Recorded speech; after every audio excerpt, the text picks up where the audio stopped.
I'm pleased to welcome Ignacio back into the studio with us from Pellicer and Heredia. Alicante lawyers, if you're Googling, easy to find them online.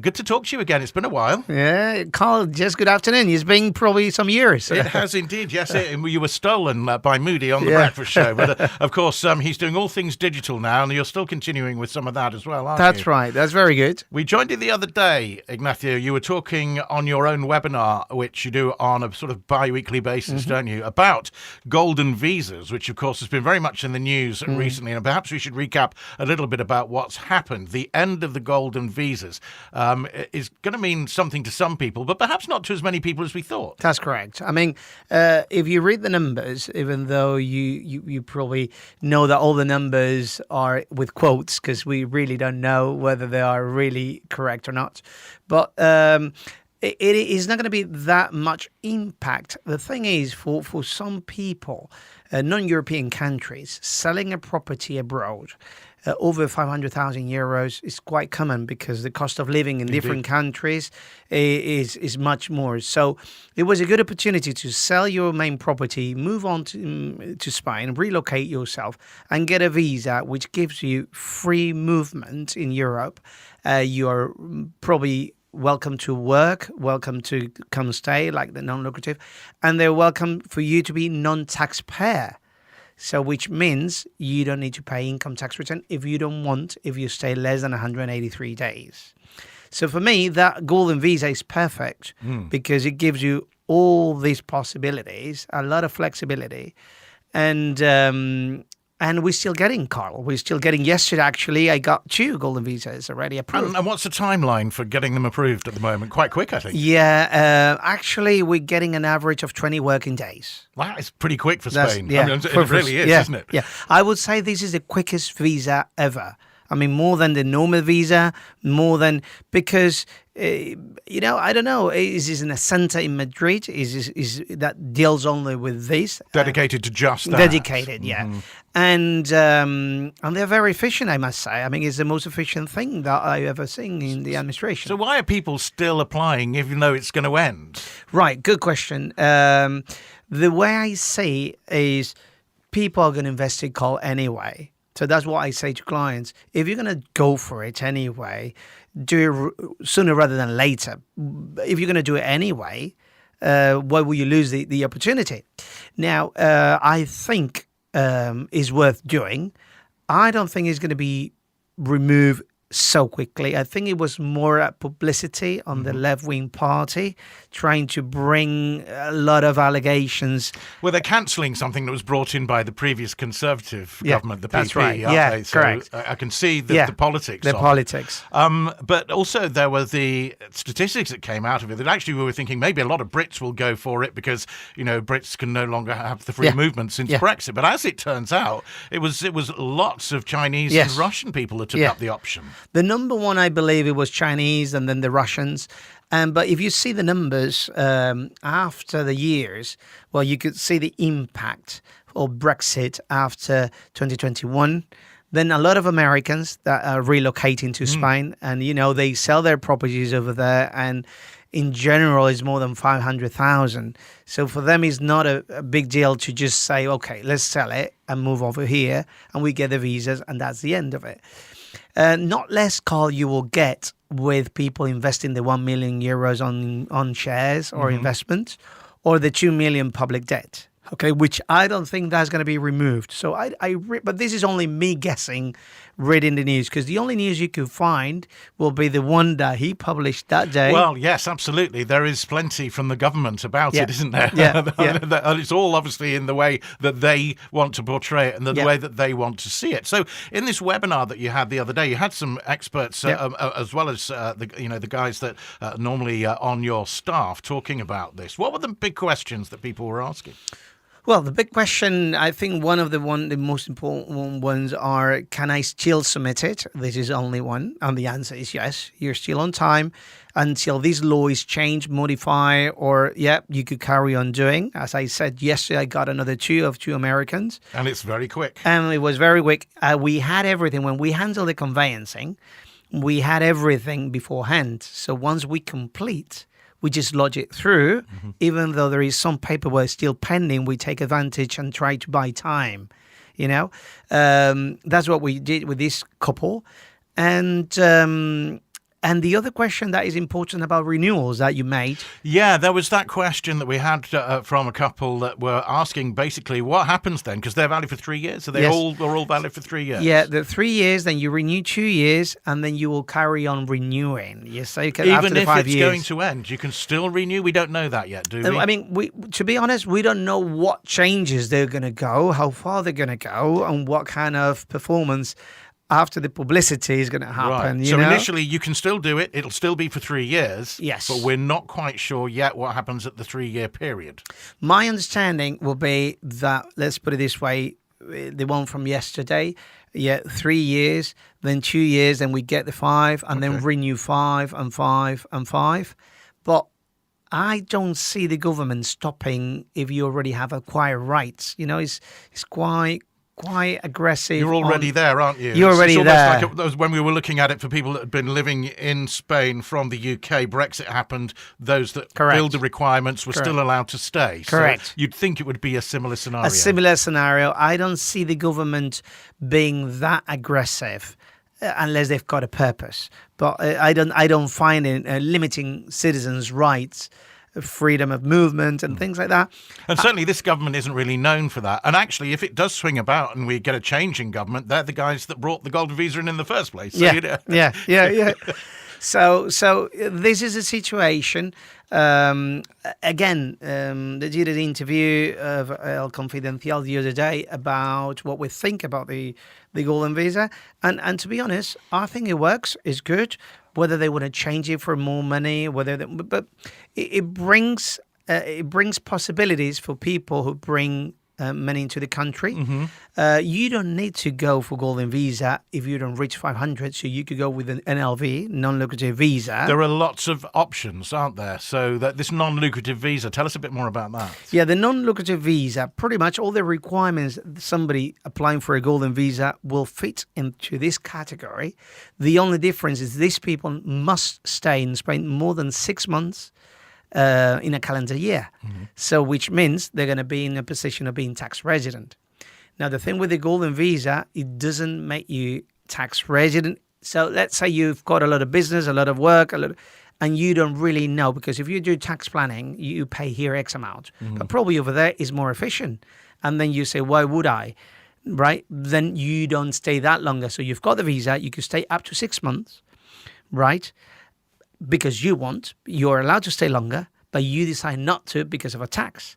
You don't need a visa just for that. For example, I'll give you an example of some case I had today in the office.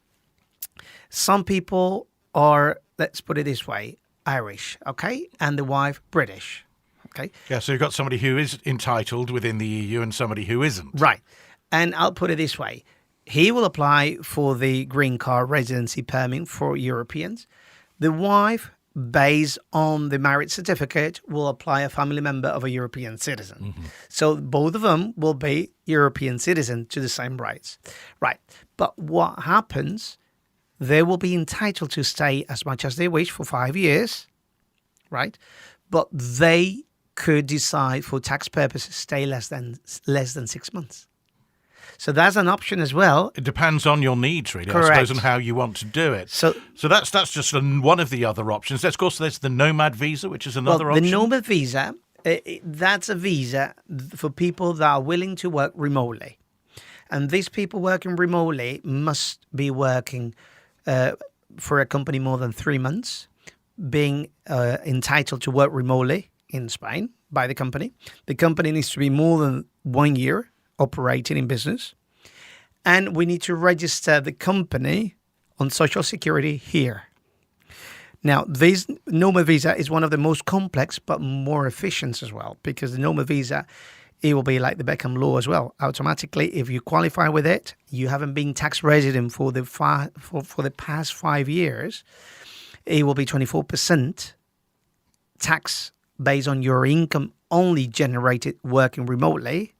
You will not pay anything else in Spain for any other assets. Up to 600,000 euros is 24%. and then after 600,000, 47. But the good thing of that regime, so it's two things: the immigration side, that is the nomad visa, and the Beckham Law. Okay, altogether, you could still get a visa and not to apply for Beckham Law, so it's optional. Do you need to have a certain amount of money or be earning a certain amount of money to become or to get a nomad visa? Yes, I think you do. a minimum. There is a minimum exactly the same as a non-lucrative visa. So you need to have a minimum financial means, 27,000 euros minimum per year. And then when you've got, and the good thing of the nomad visa, that extends to your family members as well. So that extends husband or wife and children. But the beauty of it is they could do whatever they like. So they're not limited to work remotely. These people could work as you and me here in Spain, doing whatever kind of business. And they benefit of the tax regime as well. So, but that's an option. The nomad visa, I really like it, but as every single visa, you need to fit and suit and qualify with their requirements. And they're not... Is it right for you, or is there something else that might be a better fit? Yes. Yeah. Yes, exactly it. But every interview I do call, I try to understand their personal position. So, and I try to dig on the easiest and the best option.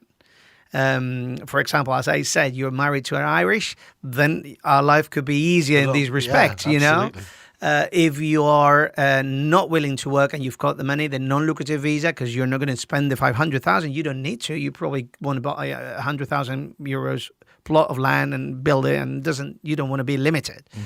If you're already going to invest it anywhere and you're going to buy a nice villa, then we need to advise you on how to do it, because you cannot buy joint. If you buy joint with the golden visa, it will fail because it's 500,000 euros. I see. Per person or with dependents, but it needs to be in your name. So this is one of the mistakes that took place from 2013, that people say, oh, I invest all these. That would help. BayRadio International talking to Ignacio from Pellicer and Heredia International Lawyers, and plenty on the tax front. We've been discussing visas, and we talked about golden visas, about the non-lucrative visa and the nomad visa, Ignacio. There are a couple of other possibilities, aren't there, for working or living in Spain? Yeah, these are the most common, probably, that because it suits a lot of people.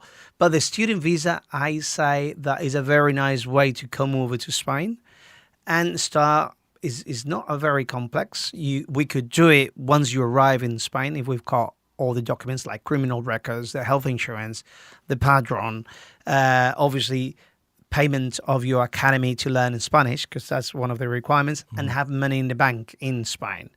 With that, the student visa is very good. It lasts as much as your program. There is a link that they could check with the academies to learn Spanish. And this is for anybody who's not part of the EU. Correct. So UK, American, yes. Canadian, non-European. And we are doing a lot of student visas.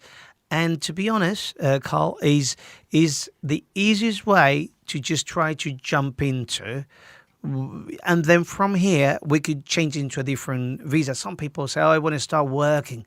Well, that's a work visa from abroad is a bit of a nightmare, because the way it works in the consulate, they send the paperwork to Alicante office. Since we're here in Alicante, they will send it to Malaga or whatever. But they just middleman. So, dealing with two administrations, not only one. So you've got the... Double to the time. Yeah. Immigration and the consulate. And the fees over there are much more. It's like granting power of attorney over there is much more money than here in a public notary. So I recommend to have an appointment to prepare everything. This is what we probably do a lot. And then when they just arrive here, we just provide all paper. We need to do it within 59 days of your arrival. And the parents could get that as well, or they could apply for a non-lucrative visa, or they could get as well a tutor of a dependent to study. I see. So that's another way, is a legal way to do it.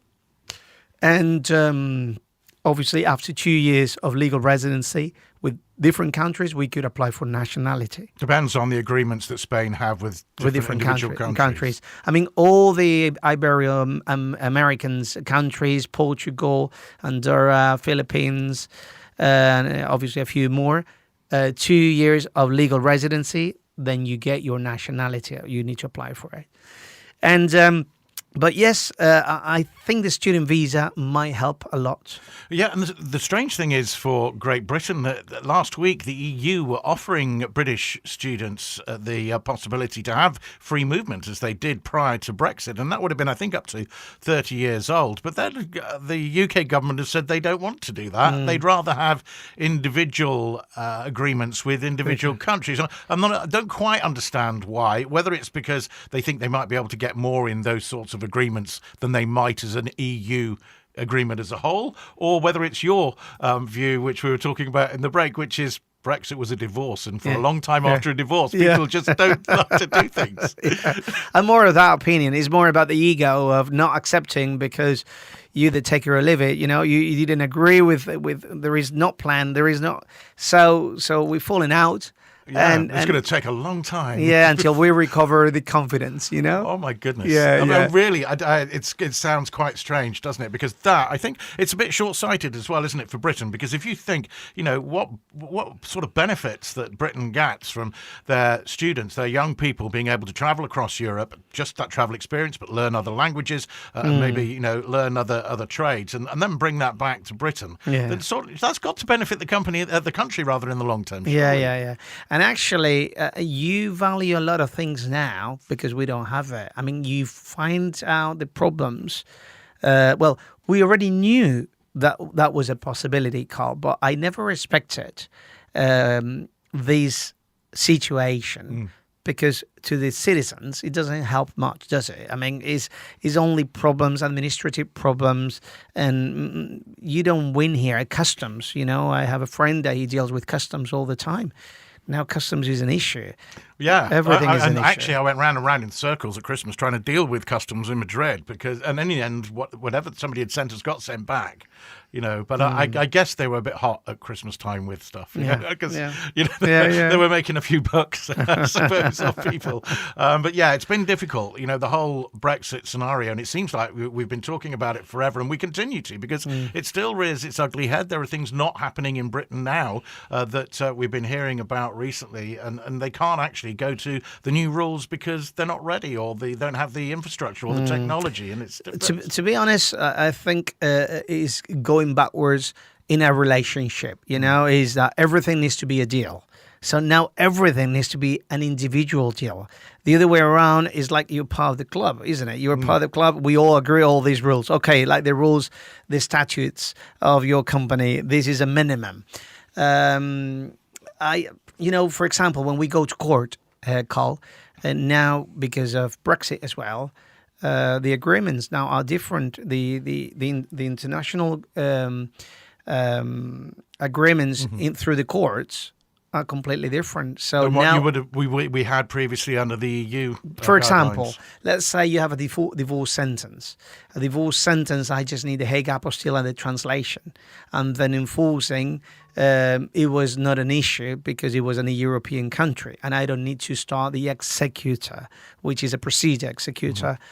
Procedure, it's called in Latin, in Spain. But now we need to enforce, make that sentence legal in Spain, which is just time, money, and it takes more hassle to legalize and make that legal. Because Britain is now a third country, so outside the EU, and then we need to legalize that sentence, and then it's enforceable.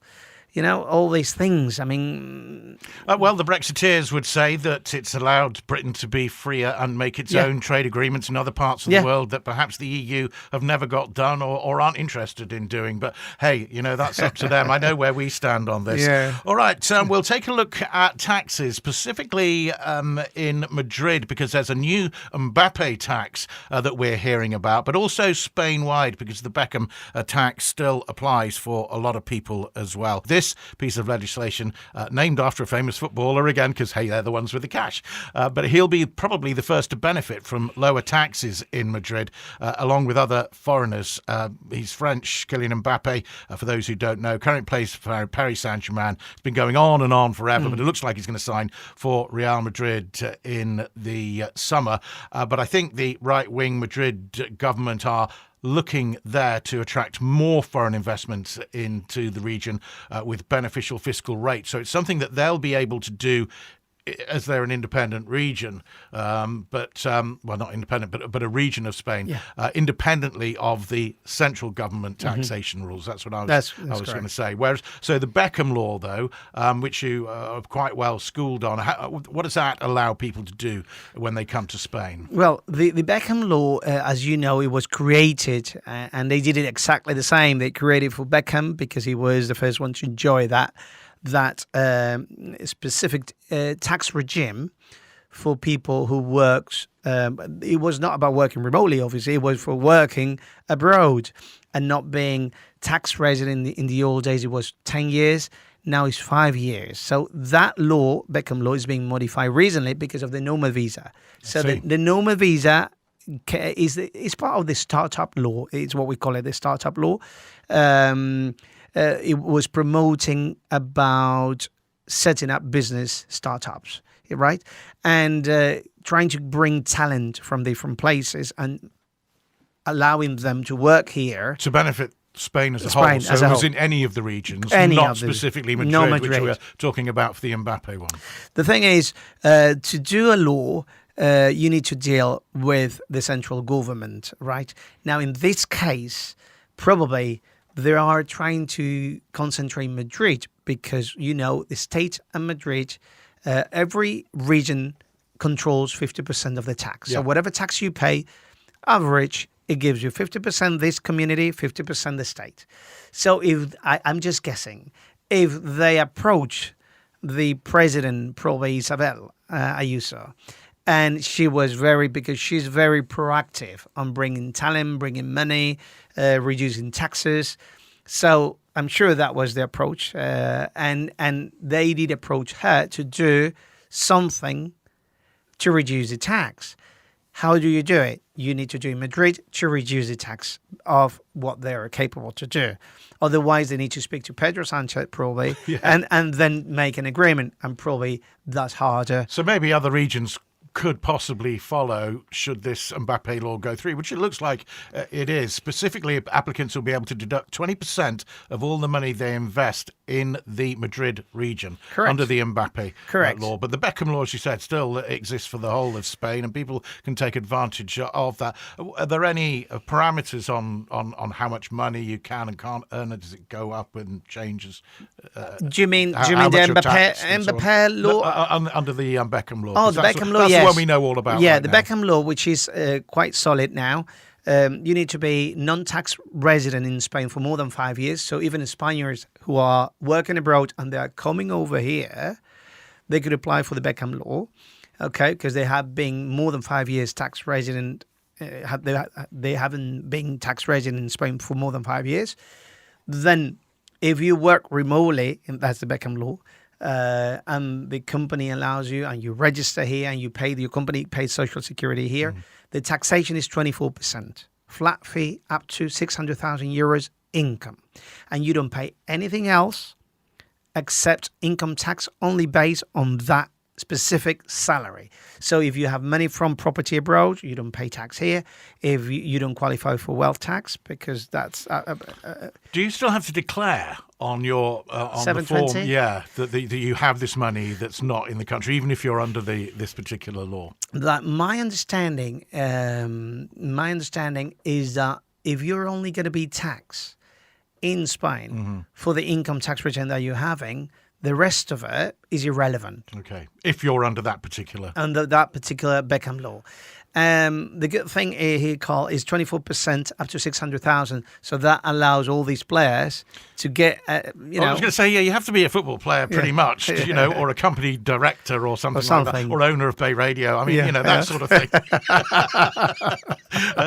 to benefit from the Beckham Law.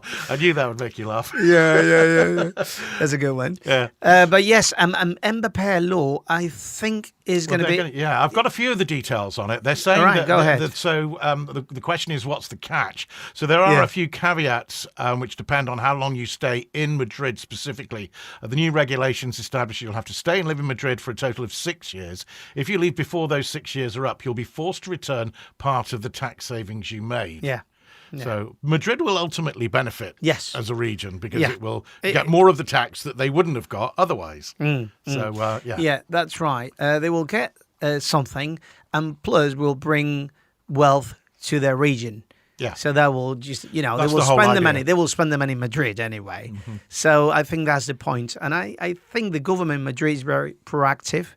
But you got a good point here. Could any region do the same? Yes, I mean, Catalonia could do exactly the same. Mm-hmm. Once they've sorted out the elections. Yeah, but they're too busy now with that, They're too busy with elections and their own internal arguments. I call it. Yeah, absolutely.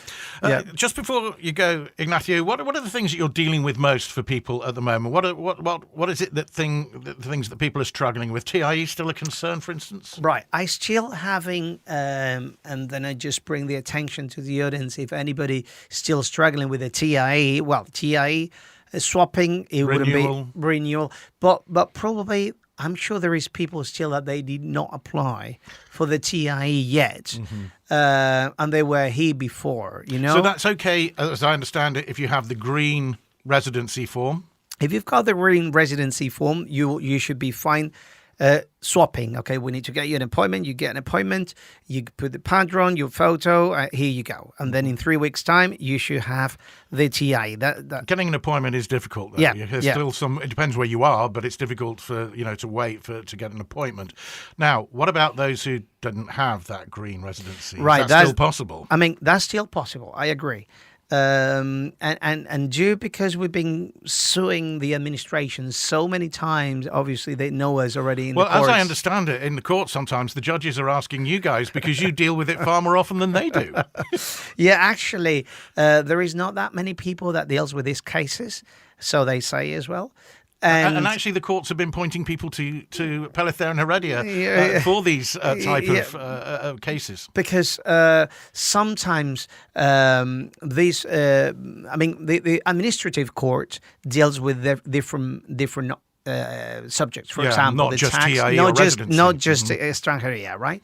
And extranjería, which is foreign office, sometimes you get it a lot. You get a lot of lawyers with legal aid as well. And I mean, everybody gets. So not everybody can be schooled in the detail on every single part of it. And the thing, what we do, Cole, when a client comes to the office and they explain their problem, and we try to find all possible solutions. So we apply for the residency, then we know already they're going to say no because it's their attitude. Their attitude, because of Brexit, is. They submit, they say the insurance is out of date because they got the insurance. Let's say I've got everything except the insurance and I get it today and I submit it tomorrow.